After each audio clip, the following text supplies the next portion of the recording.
আজ আমি আপনাদের প্রখ্যাত লেখক হুমায়ুন আহমেদের একটি গল্প পানি রহস্য পড়ে শোনাব। শুরু করছি পানি রহস্য। মুবিন সাহেব বাগানের ফুল গাছে পানি দিচ্ছিলেন। তার সামনে জয়নাল দাঁড়িয়ে আছে, অনেকক্ষণ ধরেই আছে। মাঝে মাঝে খুব খুব করে কাশছে, পায়ের বুড়ো আঙ্গুল দিয়ে মাটিতে নকশা কাটছে, মুখে কিছুই বলছে না। মুবিন সাহেব বললেন, কিছু বলবি না কি রে জয়নাল? জয়নাল লজ্জিত মুখে হাসল। সে অল্পতেই লজ্জা পায়। মুবিন সাহেব বললেন, আজ কাজকর্ম নেই? যে না। জয়নালের বয়স 40-এর উপরে, বিয়ে টিয়ে করেনি, একা মানুষ, এক কামারের দোকানে কাজ করে, হাঁপড় চালায়, কয়লার ফু দেয়। রাতে ওই দোকানের একপাশে চট বিছিয়ে ঘুমিয়ে থাকে। মুবিন সাহেব বছরখানেক আগে কামারের দোকানে একটা শাবল বানাতে দিয়েছিলেন। জয়নাল তাকে বসিয়ে রেখে শাবল বানিয়ে দিল, নামমাত্র দাম নিল। সেই সূত্রে পরিচয়। মুবিন সাহেবের মনে হয়েছে জয়নাল অতি ভদ্র, অতি সজ্জন একজন মানুষ, বোধহয় বোকা। তাতে কিছু যায় আসে না। চালাক বদলোকের চেয়ে বোকা সুজন ভালো। সে ছুটির দিনে মুবিন সাহেবের বাড়িতে আসে, কিছু বলে না, মাথা নিচু করে মেঝেতে চুপচাপ বসে থাকে। মুবিন সাহেব তার নাতনিদের সাথে গল্পগুজব করেন, সে গভীর আগ্রহ নিয়ে শোনে। আজও বোধহয় গল্প শোনার লোভেই এসেছে। মুবিন সাহেব গাছের গোড়ায় পানি ঢালতে ঢালতে জিজ্ঞেস করলেন, কিরে জয়নাল, কিছু বলবি? জয়নাল মাথা চুলকাতে লাগলো, পায়ের বুড়ো আঙ্গুলে নকশা কাটা আরও দ্রুততর হলো। বার কয়েক খুসখুস করে কাশল। কিছু বলার থাকলে বলে ফেল, এত লজ্জা কিসের? জয়নাল মাথা নিচু করে পায়ের বুড়ো আঙ্গুলে নকশা কাটতে কাটতে বলল, ওই গল্পটা শুনতে চাই। মুবিন সাহেব বিস্মিত হয়ে বললেন, কোন গল্প? জয়নাল আবার বলল, ওই যে পানির উপরে দিয়ে যে হাঁটে। মুবিন সাহেব বললেন, একবার তো শুনেছিস, আবার কেন? জয়নাল বলল, মন টানে। মুবিন সাহেব তার নাতনিদের টলস্টয়ের বিখ্যাত একটা গল্প বলেছিলেন, যে গল্পে কয়েকজন বেটে ধরনের সাধুর কথা আছে। তারা এক নির্জন দ্বীপে বাস করত, নিজেদের মতো করে আল্লাহর নামে গান করত। সমুদ্রের উপর দিয়ে পায়ে হেঁটে যাবার অদ্ভুত ক্ষমতা তাদের ছিল। এই গল্প জয়নালও শুনেছে। বোকা মানুষ, হয়তো ভালো করে বুঝতে পারেনি, এখন ভালো মতো বুঝতে চায়। মুবিন সাহেব বললেন, বসো আমার সামনে, গল্পটা আবার বলি। জয়নাল বসল। মুবিন সাহেবের কাছ থেকে খুরপাই টেনে নিয়ে মাটি কুপাতে লাগলো। তাকে নিষেধ করে লাভ হবে না, সে কাজ না করে থাকতে পারে না। সে যতবার আসে এটা সেটা করে দেয়। মুবিন সাহেব গল্প শুরু করলেন। জয়নাল নিবিষ্ট মনে গল্প শুনছে। গল্প শেষ হবার পর সে নিঃশ্বাস ফেলে বলল, উনারা সাধু ছিলেন? হ্যাঁ, সাধু ছিলেন। সাধারণ মানুষ তো আর পানির উপরে হাঁটতে পারে না। পারে না কেন স্যার? মানুষের ওজন পানির চেয়ে বেশি। আর্কিমিডিসের একটা সূত্র আছে, তুই তো বুঝবি না, লেখাপড়া না জানলে বোঝানো মুশকিল। জয়নাল বিনীত গলায় বলল, আমি লেখাপড়া জানি, ক্লাস 3 পাশ করেছিলাম। পাঁচের ঘরের নামটা জানি। পাঁচের ঘরের নামটা জানলে হবে না, আরও পড়াশোনা জানা লাগবে। জি আচ্ছা স্যার, আজ উঠি। আচ্ছা যা। জয়নাল উঠে দাঁড়ালো, তবে চলে গেল না। আবারও খুক খুক করে কাশতে লাগলো। মনে হচ্ছে সে আরও কিছু বলতে চায়। মুবিন সাহেব বললেন, কিছু বলবি? জয়নাল বিব্রত গলায় বলল, সাধু হওয়ার নিয়মটা কি? মুবিন সাহেব বলল, কেন, তুই কি সাধু হতে চাস নাকি? সাধু হওয়া বড়ই কঠিন, নির্লোভ হতে হয়, পরের মঙ্গলের জন্য জীবন উৎসর্গ করতে হয়। তারা কখনো মিথ্যা বলে না। সাধারণ মানুষ মিথ্যা না বলে থাকতেই পারে না, সামান্য হলেও মিথ্যা বলতে হয়। জয়নাল প্রায় ফিসফিস করে বলে, স্যার আমি মিথ্যা বলি না। ভালো, খুব ভালো। মবিন সাহেব হাসতে হাসতে বললেন, তুই তো তাহলে সাধুর পর্যায়ে চলে গেছিস। জয়নাল লজ্জা পেয়ে বলে, স্যার যাই। আচ্ছা যা। আর শোন শোন, একটু দাঁড়া। মুবিন সাহেব ঘর থেকে পুরানো একটা কোট এনে দিলেন। কোটের রং জ্বলে গেছে, হাতের কাছে পোকায় কেটে গেছে, তবু বেশ গরম। জয়নাল ব্যবহার করতে পারবে। মুবিন সাহেব লক্ষ্য করেছেন এই শীতেও জয়নাল পাতলা একটা জামা পরে থাকে, খালি পায়ে হাঁটে। জয়নাল কোট পেয়ে অভিভূত হয়ে গেল, তার চোখে পানি এসে গেল। সে নিচু হয়ে মুবিন সাহেবকে কদমবুসি করল।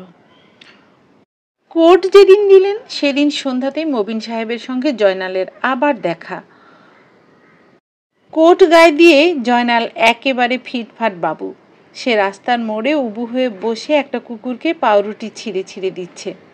ফিসফিস করে বলছে, খা বাবা খা, কষ্ট করে খা, পরের বার তোর জন্য গোশত জোগাড় করব, না খাইলে শরীরে বল হইবে না।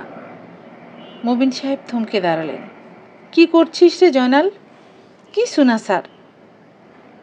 কুকুরকে পাউরুটি খাওয়াচ্ছিস, ব্যাপারটা কি? স্যার, এই কুকুরটা চলাফেরা করতে পারে না, দুইটা ঠ্যাং ভাঙা, লুলা আছে, ঠ্যাংয়ের উপর দিয়ে গাড়ি চলে গেল। তুই কি রোজ একে খাইয়ে যাস? মুবিন সাহেব দেখলেন কুকুরটা আসলেই অন্তিম দশা। মনে হচ্ছে শুধু পা না, কোমরও ভেঙেছে। নিম্ন শ্রেণীর প্রাণী বলেই এখনো বেঁচে আছে, মানুষ হলে মরে যেত। জয়নাল কিছু বলল না, হাসল। মুবিন সাহেব বললেন, পাউরুটি ছিঁড়ে ছিঁড়ে মুখে তুলে দেবার দরকার কি, সামনে ফেলে দে, নিজেই খাবে। যে আচ্ছা। জয়নাল পাউরুটি ফেলে মুবিন সাহেবের সঙ্গে সঙ্গে আসতে লাগলো। মুবিন সাহেব বললেন, কোটে শীত মানে? যে স্যার মানে। কোট গায়ে দিয়ে খালি পায়ে হাঁটাহাঁটি ভালো দেখায় না, একজোড়া স্যান্ডেল কিনে নিস। যে আচ্ছা স্যার। বাসায় আসিস, পুরনো একজোড়া জুতা দিয়ে দিব তোকে, তোর পায়ে লাগলেই হলো। তোর যে গোদা গোদা পা। জয়নাল হেসে ফেলল। গোদা পা বলায় সে মনে হয় খুব আনন্দ পেয়েছে। মুবিন সাহেব বললেন, তুই আমার পেছনে পেছনে আসছিস কেন? স্যার, একটা কথা জিজ্ঞেস করব। জিজ্ঞেস কর। উনাদের নাম কি স্যার? কাদের নাম কি, পরিষ্কার করে বল। সাধু, যারা পানির উপর দিয়ে হাঁটে।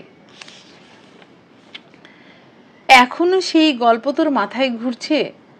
সাধুদের কোনো নাম দেয়া নেই, তবে যিনি এই গল্প লিখেছেন তার নাম টলস্টয়, মস্ত বড় লেখক। বড় তো স্যার হইবই, সত্য কথা লেখছে। পানির উপরে হাঁটা সহজ ব্যাপার তো না। আচ্ছা স্যার, এই দুনিয়ায় সর্বমোট কয়জন লোক আছে যারা পানির উপরে হাঁটতে পারে? মুবিন সাহেব উত্তর দিলেন না। বোকা লোকদের সব প্রশ্নের উত্তর দিতে নেই, উত্তর দিতে গেলে ঝামেলায় পড়তে হবে। জয়নালও উত্তরের জন্য চাপাচাপি করল না, মুবিন সাহেবকে তার বাড়ির গেট পর্যন্ত এগিয়ে দিল। এতদিন ঠান্ডায় চলাফেরা করে জয়নালের কিছু হয়নি। গরম কোট পাবার পর 3 দিনের মাথায় তার ঠান্ডা লেগে গেল। প্রথমে সর্দি, তারপর জ্বর, তারপরে একেবারে শয্যাশায়ী। খবর পেয়ে মুবিন সাহেব দেখতে গেলেন। খুপড়ি ঘরের এক কোনায় সে চটের উপরে শুয়ে আছে, তার গায়ে কোট। কোট পেয়েই সে যে গায়ে দিয়েছে আর বোধহয় খুলেনি। অন্য পাশে হাঁপড়ের গনগনে আগুন। এরকম অস্বাস্থ্যকর পরিবেশে পশুও থাকতে পারে না।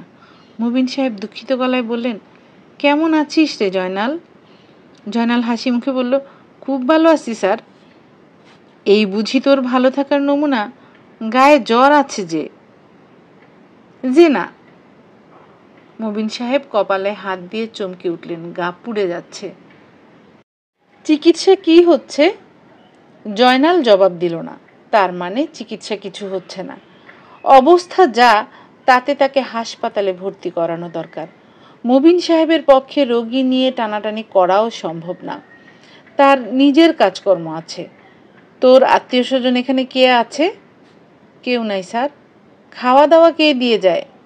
চায়ের দোকানের একটা ছেলে আছে, ইয়াকুব নাম, হ্যাঁ দেয়, বড় ভালো ছেলে, অন্তরে খুবই মহাব্বত। ছেলেটাকে বলবি আমার সঙ্গে যেন দেখা করে। যে আসছে স্যার। চিন্তা করিস না, তোর চিকিৎসার ব্যবস্থা আমি করব। জয়নালের চোখে পানি চলে এলো। মানুষ এত ভালো হয়?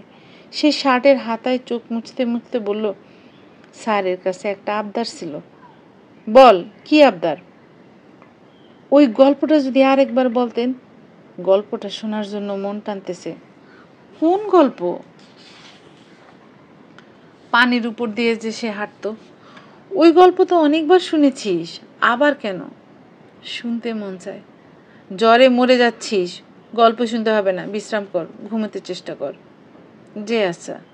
মবিন সাহেব উঠে দাঁড়ালেন। জয়নাল বলল, স্যার, আমরা যারা সাধারণ মানুষ, তারার জন্যে পানির উপর দিয়ে হাঁটা কি আল্লাহ পাক নিষেধ করে দিছে? নিষেধ টিষেধ কিছু না। মানুষ পানির উপর দিয়ে হাঁটতে পারে না, কিন্তু মাকড়সা পারে।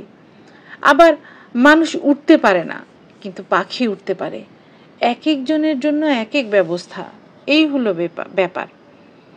জয়নাল চোখ মুখ উজ্জ্বল করে বলল, কিন্তু স্যার, কেউ কেউ তো পানির উপর দিয়ে হাঁটতে পারে। মবিন সাহেব বিরক্ত মুখে বললেন, না তো, মানুষ আবার পানির উপর দিয়ে হাঁটবে কি? তাছাড়া তার দরকারই বা কি? মানুষের জন্য নৌকা আছে, জাহাজ আছে। তারপরেও স্যার, কেউ কেউ পানির উপরে হাঁটে, আপনি নিজেই বলছেন। আরে গাধা, আমি বলেছি সেটা হলো গল্প। জয়নাল বিছানায় উঠে বসল। উত্তেজিত গলায় বলল, গল্প না স্যার, ঘটনা সত্য। কোনো কোনো মানুষ পানির উপরে দিয়ে হাঁটতে পারে, কিচ্ছু হয় না, খালি পায়ের পাতাটা ভিজে। চুপ করে ঘুমা গাধা। জয়নাল কাতর গলায় বলল, হাত জোর করে আপনার একটা কথা বলি স্যার, আমি নিজেই পানির উপর দিয়ে হাঁটতে পারি, সত্যই পারি।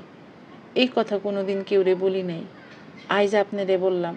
স্যার, ঘটনাটা আপনারে বলি। মবিন সাহেব অনাগ্রহের সাথে বললেন, আচ্ছা, আজ থাক, আরেকদিন শুনবো। আমার খুব শখ, বিষয়টা আপনারে বলি। আপনি হলেন জ্ঞানী মানুষ, আপনি বুঝবেন। বড়ই আচানক ঘটনা আরেকদিন শুনবো, আজ সময় নেই, রাতের ট্রেনে নেত্রকোনা যাব। জি আচ্ছা স্যার। মবিন সাহেব জয়নালের কথার গুরুত্ব দিলেন না। প্রবল জ্বরে মাথা চড়ে গেছে, আবল তাবল বকছে। মবিন সাহেব বললেন, জয়নাল, আমি যাচ্ছি। চায়ের দোকানের ছেলেটা আসলে আমাকে পাঠিয়ে দিস, রাত 10টার আগেই যেন আসে। 10টার সময় আমি চলে যাব। জি স্যার। চায়ের দোকানের ছেলে মবিন সাহেবের কাছে এলো না। তিনি চলে গেলেন নেত্রকোনা। 3 দিন পার করে ফিরলেন। এসেই জয়নালের খোঁজ নিলেন। সে আগের জায়গায় নেই। জ্বর প্রবল হওয়ায় তাকে হাসপাতালে ভর্তি করা হয়েছে। কামারশালার মালিক সতীশ বলল, অবস্থার সুবিধার না, শ্বাসকষ্ট হইতেছে। মবিন সাহেব বললেন, ডাক্তার কি বলল? হয়েছে কি ওর? নিউমোনিয়া, খুব খারাপ নিউমোনিয়া। ডাক্তার বলছে বাঁচে কি না না বাঁচে ঠিক নাই, তবে চিকিৎসা হইতেছে। বলো কি? স্যার, জয়নাল হইল গিয়ে আপনার পাগলা কিসিমের মানুষ, শরীরের কোনো যত্ন নাই। আমার এখানে আছে 10 বছর, এই 10 বছরে তারে গোসল করতে দেখি নাই। পানির বিষয়ে তার নাকি কি আছে, সে পানির ধারে কাছে যায় না। যায় না কেন? কিছু বলে না, খালি হাসে। তবে স্যার, পাগল কিসিমের লোক হইলেও মানুষ ভালো। ধরেন আমার এখানে পইরা ছিল পেটে ভাতে, ব্যবসা পাতি নাই, তারে কি দিমু কন? চলতে পারি না নিজেই। কিন্তু স্যার, এই নিয়ে কোনোদিন একটা কথা সে আমারে বলে নাই। আমারে না জানাইয়া সে মাঝে মাঝে স্টেশনে কুলির কাম করত। হেই পয়সা দিয়ে হ্যাঁ কি করতো জানেন স্যার? কি করতো? দুনিয়ার যত কাউয়ারে পাউরুটি কিনা খাওয়াইতো। কেন? বললাম না স্যার, পাগল কিসিমের লোক। তয় মনটা পানির মতো পরিষ্কার। মবিন সাহেব তাকে হাসপাতালে দেখতে গেলেন। বিছানায় মরার মতো পড়ে আছে, জ্বরে আচ্ছন্ন, শ্বাসকষ্ট হচ্ছে, বুক কামারের হাঁপড়ের মতোই ওঠানামা করছে। মবিন সাহেব বললেন, কেমন আছিস রে জয়নাল? জয়নাল অনেক কষ্টে চোখ মেলে বলল, স্যার, ভালো আছি। ভালো আছিস বলছিস কোন আন্দাজে? তুই তো মরতে বসেছিস রে গাধা। জয়নাল থেমে থেমে বলল, আপনার একটা ঘটনা বলবো স্যার, ঘটনাটা না বললে মনটা শান্ত হইব না। কি ঘটনা? পানির উপর দিয়ে হাঁটনের ঘটনা। আমি স্যার সাধু না, পীর ফকিরও না, কিন্তু আমি, জয়নাল হাঁপাতে লাগলো, তার কপাল দিয়ে টপ টপ করে ঘাম পড়তে লাগলো। মবিন সাহেব বললেন, এখন বিশ্রাম করতো, তোর ঘটনায় সবই শুনবো। আপনি স্যার জ্ঞানী মানুষ, আপনি শুনলে বুঝবেন যা বলবো সবই সত্য। আমি জীবনে মিথ্যা বলি নাই। আমি স্যার পানির উপর দিয়ে হাঁটতে পারি, খালি পায়ের পাতা ভিজে, আর কিছু হয় না। বিরাট রহস্য স্যার, শুনবো, তোর বিরাট রহস্য মন দিয়ে শুনবো। এখন ঘুমোতে চেষ্টা কর। তোর শরীরের যে অবস্থা দেখছি, কুত্তাটার জন্য মনটা টানে স্যার, পাও ভাঙ্গা। নিজে যে আইটা সইরা খাইব সেই উপায়ও তো নাই। কেউ দিলে খায়, না দিলে উপাস থাকে। বোবা প্রাণী, কাউরে বলতেও পারে না। আচ্ছা, আমি কুকুরটার খোঁজ নিব। আপনার অসীম মেহেরবানি।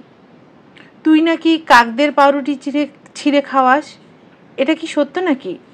জয়নাল লজ্জিত ভঙ্গিতে হাসলো। মবিন সাহেব বললেন, কাককে পাউরুটি খাওয়ানোর দরকার কি? ওদের তো আর খাবারের অভাব হয়নি, ওদের ডানাও ভাঙেনি। জয়নাল বিব্রত ভঙ্গিতে বলল, কাউয়ারে কেউ পছন্দ করে না, আদর কইরা কাউয়ারে কেউ খাওয়ান দেয় না। এই ভাইবা, আচ্ছা ঠিক আছে, তুই আর কথা বলিস না, শুয়ে থাক। আমি কাল এসে আবার খোঁজ নিব। আপনার মতো দয়ার মানুষ আমি এই দুনিয়াতে আর দেখি নাই। জয়নালের চোখ দিয়ে পানি পড়তে লাগলো। মবিন সাহেব পরদিন আবার তাকে দেখতে গেলেন। অবস্থা আগের চেয়ে অনেক খারাপ হয়েছে। চোখ লাল, বুক যেভাবে ওঠানামা করছে তাতে মনে হয় শ্বাসকষ্ট হচ্ছে। রাতে ডাক্তাররা অক্সিজেন দেবার চেষ্টা করেছেন, তাতে তার খুব আপত্তি। সে কিছুতেই নাকের উপরে বাটি ধরবে না। আমি বললাম, কেমন আছিস রে জয়নাল? জয়নাল ফ্যাসফেসে গলায় বলল, খুব ভালো আছি স্যার, খুব ভালো। ঘটনাটা বলবো? কি ঘটনা? পানির উপর দিয়ে হাঁটনের ঘটনা। না বললেই যদি মইরা যাই তাহলে একটা আফসোস থাকবো। বলি। কাছে এসে বসেন। আমি জোরে কথা বলতে পারতেছি না। মবিন সাহেব কাছে এসে বসলেন। জয়নাল ফিসফিস করে প্রায় অস্পষ্ট গলায় বলতে থাকলো, ছোটোবেলা থেকেই স্যার আমি পানি ভয় পাই, বেজায় ভয়। আমি কোনোদিন পুষ্কুনিতে নামি নাই, নদীর পানিতেও নামি নাই। একবার মামার বাড়ি গেছি। মামার বাড়ি হলো শান্দিকানা, বাড়ির কাছেই নদী, খুবই সুন্দর নদী। আমি সন্ধ্যাকালে নদীর পাড় দিয়ে হাঁটাহাঁটি করি। একদিন হাঁটতেছি, হঠাৎ শুনি খসমস শব্দ। নদীর ওই পারে একটা গরুর বাচ্চা পানিতে পড়ে গেছে। গরু ছাগল এরা কিন্তু স্যার জন্ম থেকে সাঁতার জানে, এরা পানিতে ডুবে না। দেখলাম এই বাচ্চাটা পানিতে ডুববা যাইতেছে, একবার ডুবে একবার ভাসে। পায়ের মধ্যে দড়ি পেঁচাইয়া কিছু একটা হয়ে গেছে। বাচ্চাটা একবার ভাইসে উঠে আর আমার দিকে চায়, আমারে ডাকে। তার ডাকের মধ্যে কি কষ্ট সেটা আমি বুঝতে পারতাছিলাম। আমার মাথা হঠাৎ আউলাইয়া গেল। আমি যে সাঁতার জানি না, পানি ভয় পাই, আমার কিছুই মনে রইল না। দিলাম দৌড়। এক দৌড়ে বাচ্চার কাছে গিয়ে উপস্থিত। পানি থেকে বাচ্চাটারে টাইনা তুলে দেখি আমি নিজে পানির উপর দাঁড়াই আছি। আমি নদী পার হইছি হাইটটা, পায়ের পাতাটা খালি ভিজছে, আর কিচ্ছু ভিজে নাই। এখন স্যার আপনি আমারে বলেন বিষয়টা কি, ঘটনা কি? মবিন সাহেব বললেন, এরকম কি আরও ঘটেছে? যে না স্যার, সেই প্রথম, সেই শেষ, আর কোনো দিন আমি পানিতেই নামি নাই। এখন আপনি যদি বলেন আরেকবার পানিতে নাইমা দেখব, তয় আমি সাধু না, পীর ফকিরও না। মবিন সাহেব বললেন, কে বলতে পারে, তুই হয়তো বিরাট সাধু, তুই নিজেই তা জানিস না। জয়নাল কাঁদতে কাঁদতে বলল, আমি স্যার সাধারণ মানুষ, অতি সাধারণ। তয় স্যার সাধু হইতে আমার ইচ্ছা করে, খুব ইচ্ছা করে। মবিন সাহেব বললেন, থাক আর কথা বলিস না জয়নাল, তোর কষ্ট হচ্ছে, শুয়ে থাক। আমার কুত্তাটারে পাইছিলেন? খোঁজ করছি, এখনো পাইনি, পেলে ভাত খাইয়ে দেব, চিন্তা করিস না, রাতে এসে খোঁজ নিয়ে যাব। জয়নাল হাসল, তৃপ্তির হাসি, আনন্দের হাসি। রাতে খোঁজ নিতে এসে মবিন সাহেব শুনলেন জয়নাল মারা গেছে। মবিন সাহেব অবাক হয়ে দেখলেন হাসপাতালের দেয়ালের উপরে লাইন ধরে কাক বসে আছে। তাদের চেয়ে একটু দূরে বসে আছে কোমর ভাঙা একটা কুকুর। কিভাবে সে এত দূর এসেছে কে জানে। মবিন সাহেব দীর্ঘ নিঃশ্বাস ফেললেন। এই জগতে কত রহস্যই না আছে, কোনোদিন কি এইসব রহস্য ভেদ হবে? গল্পটি এখানে শেষ হলো। অত্যন্ত ধন্যবাদ আপনারা যারা ধৈর্য ধরে আমার গল্পটি শুনেছেন। তাদের যদি আমার গল্প পঠন ভালো লাগে তাহলে অনুরোধ করব আমার চ্যানেলটা সাবস্ক্রাইব করবেন, ভিডিওটিতে একটি লাইক দিবেন, আপনার মূল্যবান কমেন্ট করে আমাকে উৎসাহ দিবেন। আল্লাহ হাফেজ।